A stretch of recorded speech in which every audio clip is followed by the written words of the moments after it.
Good evening. I'm Dr. Mark Andrew Colonel Holowchak, and today I'm going again without my better half, Donna Teacher Vitek. And given that we had the debate not too long ago, I'd like to talk about what I consider to be Jefferson's greatest legacy. So the title of this talk will be Jefferson's greatest legacy was not his declaration, not his bill for religious freedom, and not his University of Virginia, but instead, all right, we know that on his gravestone, Jefferson, asked to have inscribed that he was the author of the Declaration of Independence, author of the Statute for Virginia Religious Freedom, and the father of the University of Virginia. Those were, he considered, his three greatest accomplishments. That he considered them to be his three greatest accomplishments, that goes uncontested. But what I want to argue, and one of the things that always appealed to me about Jefferson, the person, is his rather conciliatory temperament, his hatred, and I think I can say it's an intense hatred of political bigotry. Now, that might sound rather strange because a lot of scholars today consider Jefferson the epitome of political bigotry, but I think those scholars are misinformed. So I want to talk about Jefferson's hatred of political bigotry. And we all know what bigotry is. It's when people hold on to a view unflinchingly, unwilling to change their mind for any reasons whatsoever. Jefferson, in a letter to Francis Hopkinson on March 13, 1789, Jefferson is still in France.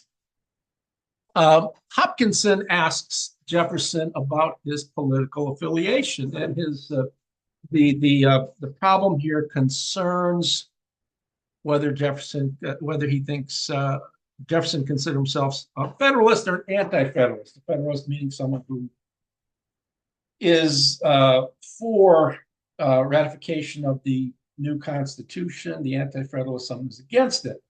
And Jefferson says to Hopkinson, among other things, I'm not a Federalist because I never submitted the whole system of my opinions to the creed of any party of men, whatever, in religion, in philosophy, in politics, or in anything else where I was capable of thinking for myself.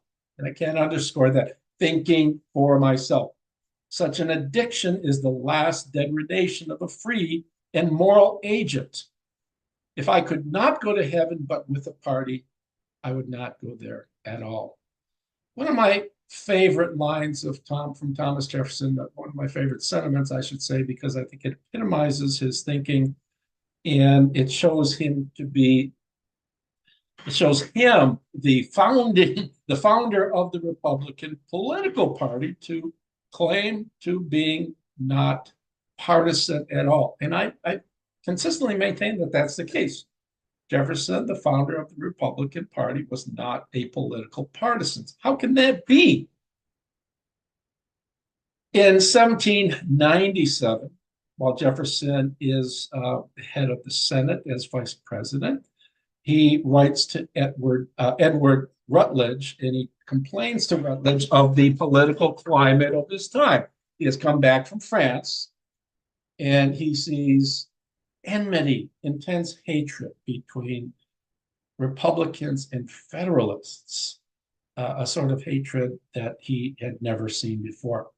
Jefferson writes, passions are too high at present to be cooled in our day. You and I have formerly seen warm debates in high political passions, but gentlemen of different politics would then speak to each other and separate the business of the Senate from that of society.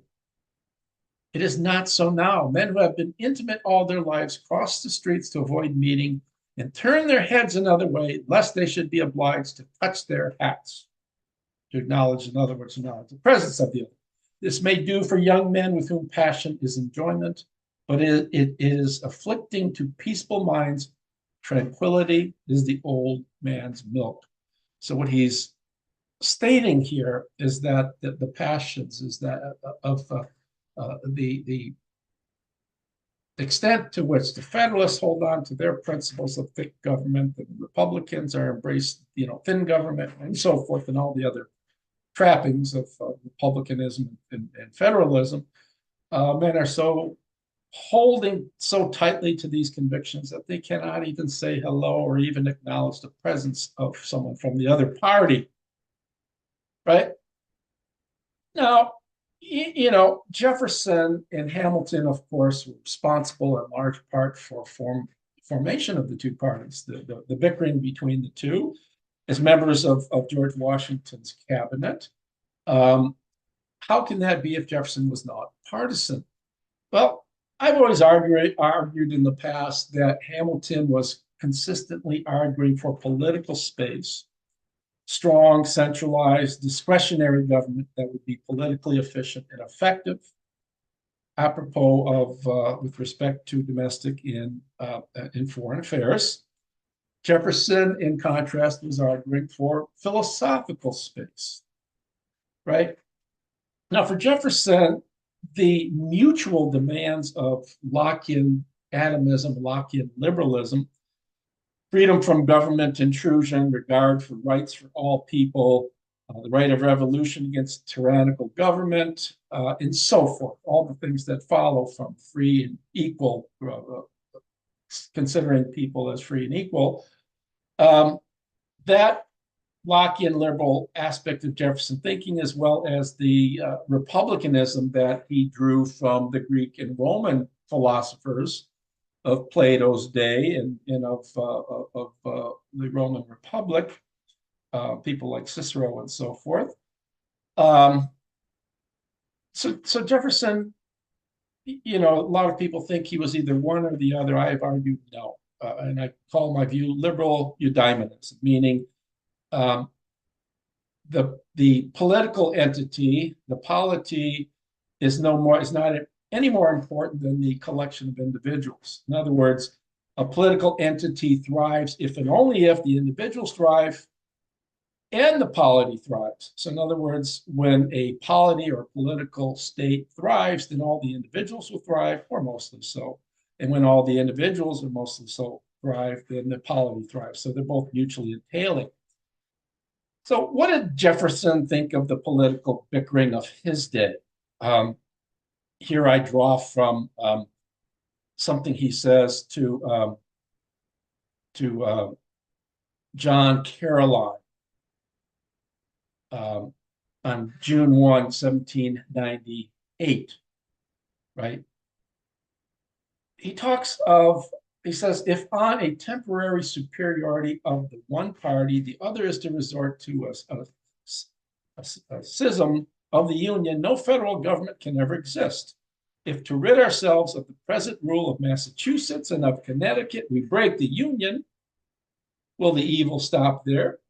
He says, suppose the New England states alone cut off, will our nature be changed? In other words, if New England states secede and form their own nation, are we not men still to the south of that, and with all the passions of men? He says, immediately we shall see Pennsylvania and a Virginia party arise in the residuary confederacy, and the public mind will be distracted with the same party spirit. What a game will the one party have in their hands by eternally threatening the other, that unless they do so and so, they will join their northern neighbors. If we reduce our union to Virginia and North Carolina, immediately a conflict will be established between the representatives of these two states, and they will end by breaking into their simple units. What Jefferson is arguing, and here I buy this completely, Jefferson is arguing is that people are naturally disposed to political bickering, right? And this happened in the Republican Party of Jefferson's day, when the Republicans all but overwhelmed the Federalists, the Republicans themselves started arguing amongst themselves, right? Now he says something to the effect, should it turn out that a government is elected that is negligent of rights, he says, then we must have patience till luck turns, and then we shall have an opportunity of winning back the principles we have lost. So in other words, if there's a temporary setback to republicanism, which I think for Jefferson is a philosophical, not a political stance, we need to be patient. Things will be all right, right? We just be patient and win back the principles we have lost, namely regard for liberty, regard for equality, rights for all people. Now, Jefferson was a quiet person, someone who was illy disposed to conversation. He was as well illy disposed to public displays, right? He didn't like public speaking. He was not very good at it, perhaps because he was such a soft-spoken person, but he was very good writing with his pen. Now, given the quarrelsomeness of the human disposition, what Jefferson really gives us, that I think is his lasting political legacy, is the notion of the need of political conciliation. He writes to Marquis de Lafayette in 1789, in May 6, again, he's still a trance. People can never agree without some sacrifices. He says, while he's president in 1801, late March, in every country where a man is free to think and to speak, differences of opinion will arise from difference of perception and the imperfection of reason. He's always committed. This is where some people get him wrong, because he's a moral sense theorist. Moral sense theorists do not value highly, all that highly, reason. We are more feeling individuals than we are rational. He says imperfection of reason, but these differences, when permitted, as in this happy country, to purify themselves, a free discussion, are but passing clouds overspreading our land transiently and leaving our horizon more bright and serene. So humans do possess reason sufficient to iron out their differences, their political differences, through free discussion, if only they're committed to free discussion, right? What does this entail? Jefferson thinks, like John Stuart Mill after him, that for free discussion, there must be, first, mutual respect for the thoughts of all discussants.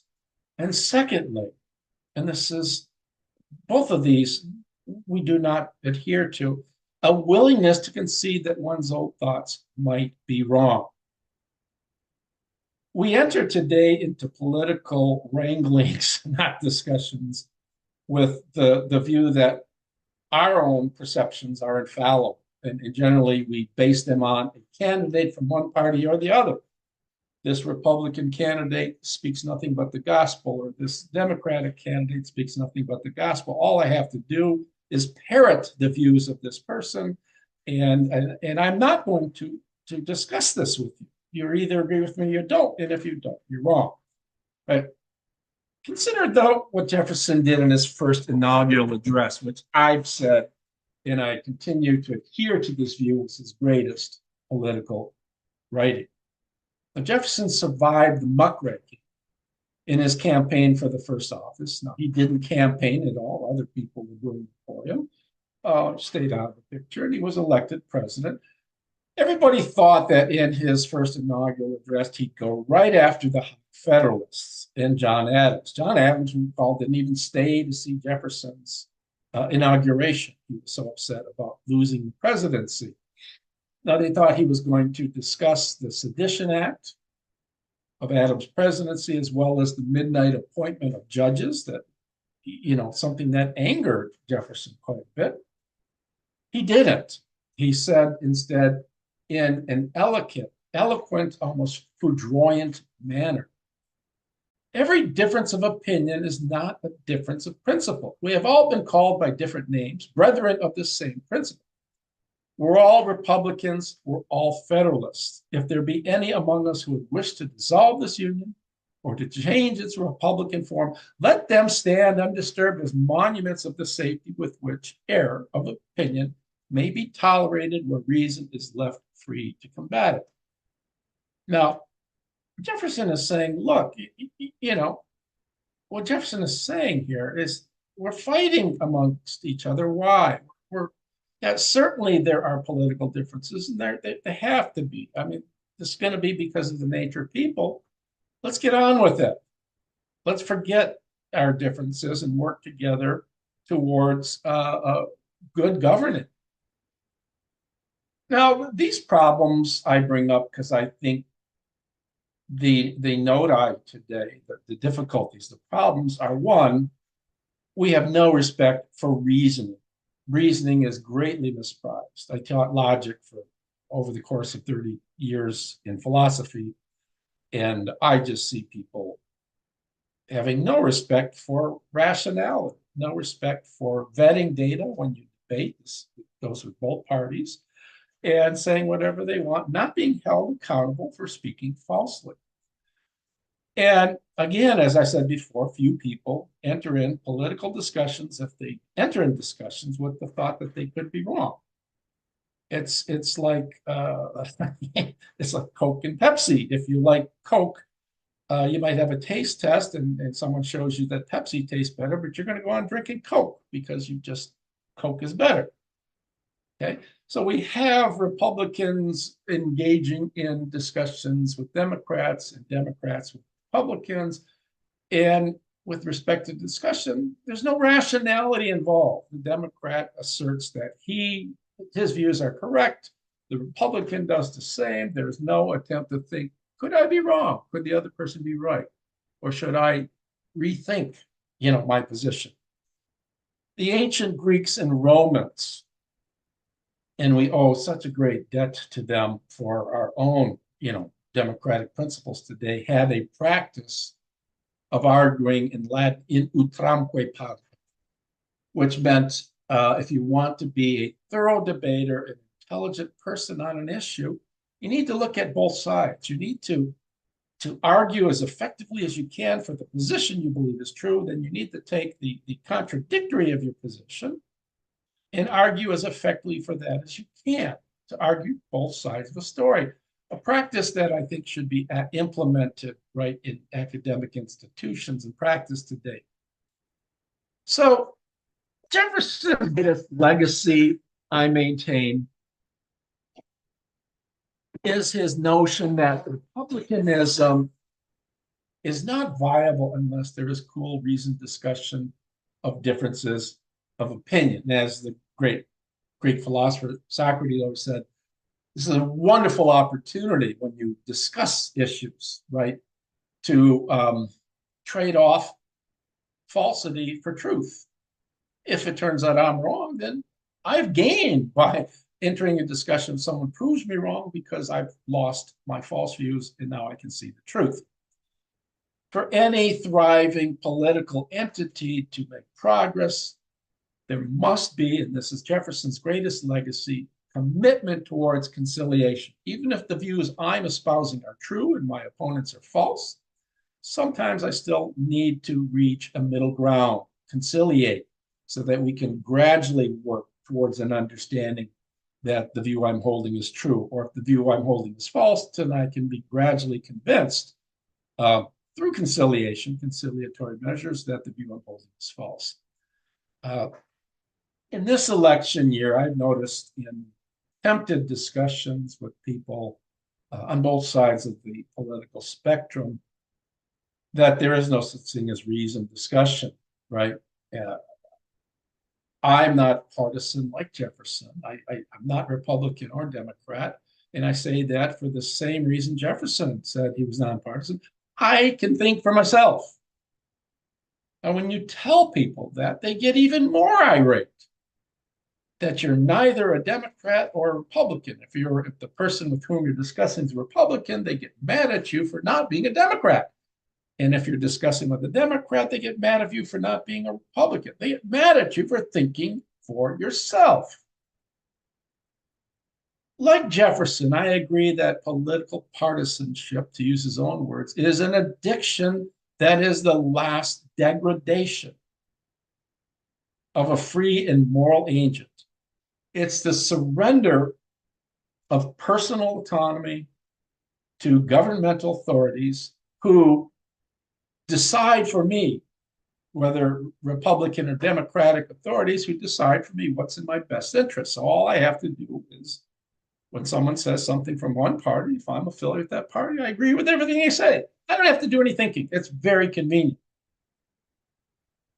So the question is this: why are we afraid to think for ourselves? Why are we so committed to and committed with violence, I want to say, to one party or the other, such that the Congress itself can't move legislation forward and can't represent the interests of us, the citizenry? Freud in 1921 wrote a wonderful book called Group Psychology, Analysis of the Ego. I've published a few books on Freud and I'm very fond of that. It's not a highly original piece, but his insights are wonderful. What Freud teaches us is there's comfort in numbers, in belonging to a group. I tell myself, well, I must be right because all the other people in my group think the same way as I do. The problem with that, of course, is that there are numerous other groups that my belonging to my group excludes me from. I'm not a member of the other groups, but all the other groups must be wrong and my group is right. This applies to politics, religion, and all sorts of other touchy matters. So what I get is I get a certain security by belonging to a group. A lot of people think the way I do. But I maintain, as did Freud, that comes at a prodigious price. I lose my personhood. I lose my autonomy. I surrender my rationality to a mob-like mentality of the group, which is generally impervious to reason. And I say this sincerely, quick to fury, quick to anger when anyone challenges the core principles. Now, I taught philosophy for over 30 years, as I said, and I always asked my students to think. I didn't ask them to think like me. A lot of them would do that. If I expressed my views on a subject, some students would invariably ass kissing, would say, well, I agree with you. And that's not what teaching philosophy is about. I'm asking you to think, not to think like me, but to think. That is too painful for many people. I remember one young lady, and I'm not picking on when I was at Eastern Michigan, she met me in a wintry day and said hello to me as I was walking between class. And she said, Dr. Holowchak, I don't mean to be mean or anything. I don't say, but I really didn't like your class. And I said, well, that's all right. She goes, you made me think. And she goes, my head hurts. I'm too young. And inwardly, and I walked and I acknowledged it, and I sort of laughed, and it's sort of sad. My head hurt. You made me think. That's how people, I think, are today. I don't want to have to think about these things. Someone else has figured it all out for me, and I'm happy with that. The worst part of thinking and acting on your own thoughts is this: I need to be responsible for what I say and what I do. Taking ownership. That's a very unsettling notion for people today. Now, I end with Thomas Jefferson, as I've begun with him. Because not every difference of opinion is a difference of principle, morality upstanding persons can disagree politically without rancor, without hatred. We have only considered the profoundly deep friendship between Jefferson and Adams. And these were two men whose political differences to the core couldn't have been any more fundamentally different. And yet Jefferson loved Adams, Adams loved Jefferson, even though they could not meet anywhere, in conceptual space on political issues. So that's the talk for today. And is in this presidential election, consider what Thomas Jefferson had to say about the benefits of thinking for yourself, nonpartisanship, taking issues one at a time, thinking about them yourself, and not be so blindly wedded to the partisanship of what the Democrats say or what the Republicans say. I end with that. So, ta-ta for now. We will do this again. We have some good stuff coming up. I have in a couple of weeks an interview with political theorist Garrett Ward Sheldon of the University of Virginia, who's going to talk. We're going to be talking, hopefully we'll have 2 sessions on his wonderful book on Jefferson's political philosophy. And I think you'll like that quite a bit. And we're going to try to bring some other guests in who have expertise in different areas with respect to Jefferson, and we'll go from there. So this is the Colonel. TTFN, ta-ta for now.